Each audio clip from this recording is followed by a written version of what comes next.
think a real sobering question is are we putting that amount of preparation into when we bring a new employee or a new team member onto the team? Do we have all the right stuff for them? Who are they spending time with their first week? Do we have a scripted out agenda for their first week for them? Do we have some questions keyed up for them to ask different leaders inside the company so they start to understand how the company's structured, what the culture is within the company? These are all really important things. And back in the day, right, a lot of times, especially in our industry, it was, I hate this term, but it was thrown around a lot, sink or swim, right? You hire this person, all right, let's get them out there. Let's see if they sink or swim, and there could not be a more terrible structure for starting someone out in a business. And so I think, when you do find the right people, and you got to have a sense of urgency, right, to show them that you want to bring them on board. And then you've got to have a plan that has a lot of care and intention built into it, so they understand they're coming on to do something special with a special team.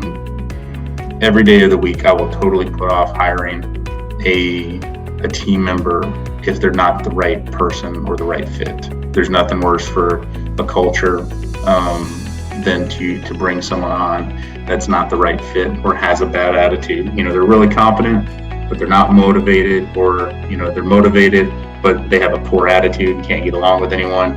You gotta have the right fit, and that's hard to do. I'm not saying it's easy, especially in this environment. It's really hard to do because you're trying to be a good leader and you see your people struggling with the workload. But I would rather deal with that in the short term and help them and support them in different ways than bringing on somebody that's not really going to fit the bill and not be the right individual for the team to make the team better. I mean, it's everything. I've been in poor cultures, average, great cultures, and it's the rudder of the ship, so to speak. It really starts with leadership. My view on it is it doesn't have to be complicated. So many people, let's get a little event together, or let's bring food in for everybody, or ping pong table or whatever, right? Those are all, great. Those are fantastic things, right? But I think it goes down to, it's a little deeper than that, right? And it doesn't have to be complex, but it's treating people with respect and treating them with kindness and expecting that as a leader of your team. And so you model that, you set the tone of it, and then you hold the people accountable to it. And it gets right down to, if you're a person on my team that can't be kind to people on a consistent basis or treat people with respect on a consistent basis, there's a very short window you have to correct that, or you won't be part of my team. And holding people accountable to that is really what drives it. So I go back to, it's not complex, but it can be difficult. Strong and committed leaders are really the best generator of culture. If you focus on building leaders within your company, it's amazing how culture will just come along with it. Culture is the environment that our people operate in, and if it's a bad environment, it will lead to unsuccessful outcomes. On the inverse of that, if the culture is great, it'll lead down the path of success, really whatever that means for that individual company. So I think there's no more important thing as a leader than you can build the right culture and environment for your team to operate in, because outside of that, it's that's where everything really starts.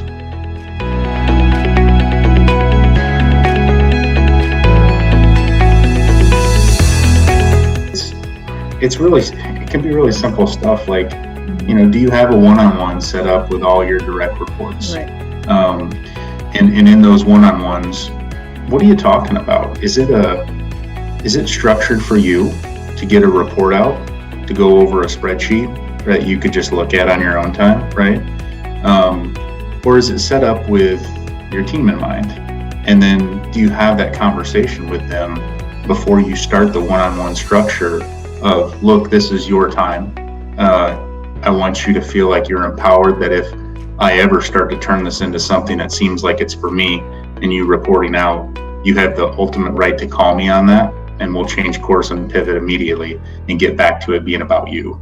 But letting them know it's my goal to make sure this time is for you, and you don't miss those one-on-ones. They can cancel it if they've got a customer meeting or if they've got something on fire out there. They're more than welcome to cancel it and reschedule it with you. But you as the leader, if you're canceling more than one or two in an entire year, we're getting it wrong. That's building the wrong culture. Simple but sometimes difficult things.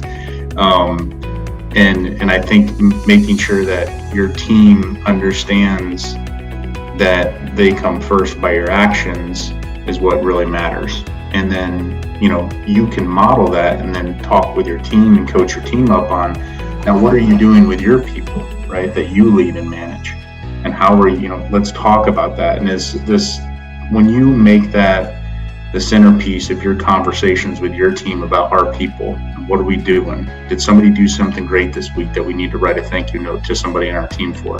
Did somebody do something great in their personal life that we need to call attention to and celebrate that? When those are your first conversations out of your mouth, you're automatically setting that priority with your team that Shawn cares about these people. That's what Shawn values. I should value that, with my team. And you help coach and lead them that direction. And you start to get those simple things. Like, it's great. Bring lunch in for everybody. That's a great thing, and celebrate things and write a thank you note and shake somebody's hand or take 5 minutes to talk to someone that you haven't talked to in the office for a while. Culture is like a snowball rolling down the hill, right? It'll pick up snow as you go. It'll get heavier. It'll go faster. Start to get people on board that are rowing the boat the same direction as you. It takes time. Culture's not a switch that we flip, right? But I think it's those small principles that we thread into our everyday life that people start to understand who you are, right?